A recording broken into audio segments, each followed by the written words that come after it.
At ayan mga kabulol, syempre kakain kami. Sa isang sulat mo ay nabihag ako, para bang iba na ang lahat ng ito. Sa isang sulat Ng asawa ko, yan yung aking asawa at maganda kong asawa. Mga kabulol, ayan, inapas pa nga ako mga kabulol. Nandito pala kami kakain, inayaan niya akong kumain at nagugutom na raw siya mga kabulol, yan. Ayan, pero lumabas muna ako ng video. Ayan, makikita niyo yung niluto niya, niluluto nila yan, oh. Makikita niyo paano niluluto at napaka-linis din ang nilutuan nila. Kaya, plato.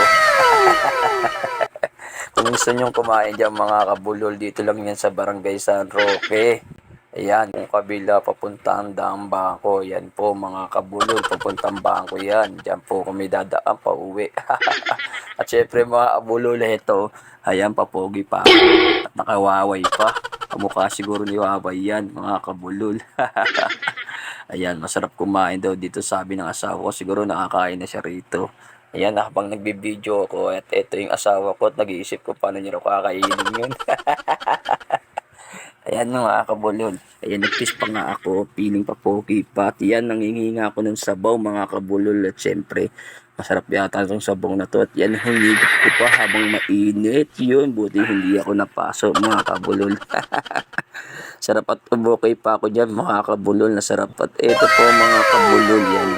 Yung sisig na in-order natin, masarap daw. Simple lang yung pagkaluto pero masarap yung lasa niya mga kabulol. Ayan nga gravy. Ayan pong gravy na yan, napakasarap lalo ng lasa mga kabulol. At ito yung in-order ng asawa ko. Di ko alam kung ano yung in-order nito, kung ano pangalan niya. Bahala na kayo dyan. At ito pa yung sili at nilagyan ko ng toyo. Siyempre masarap yan pag pinagsama. Ito, kain na nga ako ng kain mga kabulol. Ayan, sinusubot ko mga pa. Yun. Shoutout nga pala dyan sa mga tropa natin dyan sa Malabon. Siyempre, hindi muna ako pumasok. Siyempre, kailangan natin muna mag-relax at kasama natin yung ating asawa. At minsan lang naman tayo magpapahinga mga kabulol. Hindi puro trabaho lang. Kailangan din natin magpahinga at kasama yung mga asawa natin. Yan mga kabulot, na ubos na nga po yung kinain naming unang kanin at asawa ko mukhang naiinip na, tagal daw ng kanin. At ayan, uya pa unang kuha ng kanin mga kabulol. Tingnan mo yung asawa ko, yan no. Parang gutom na gutom at hindi pa ata kumakain ng tanghalian. At ito yung nabot na nga sa akin yung kanin. Ayan, sinalin ko na nga po yung kanin at natapon pa sa sobrang madali. Siyempre, kagigising ko lang din yung mga kabulot, gabi na. Ayan, kumakain na pa yung asawa ko at nguya ngayon ng nguya. Tingnan mo, parang sarap, sobrang sarap na lang niyang kumain. At siguro na ilang beses siya kumain dito at paborito niya to.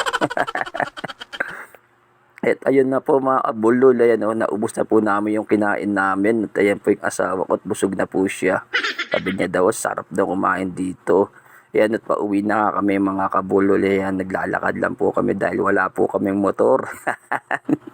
Yung mga gusto magbigay dyan, donate nyo na. At ayan na nga po, pauwi na po kami at nagtatagtag po kami ng kinain.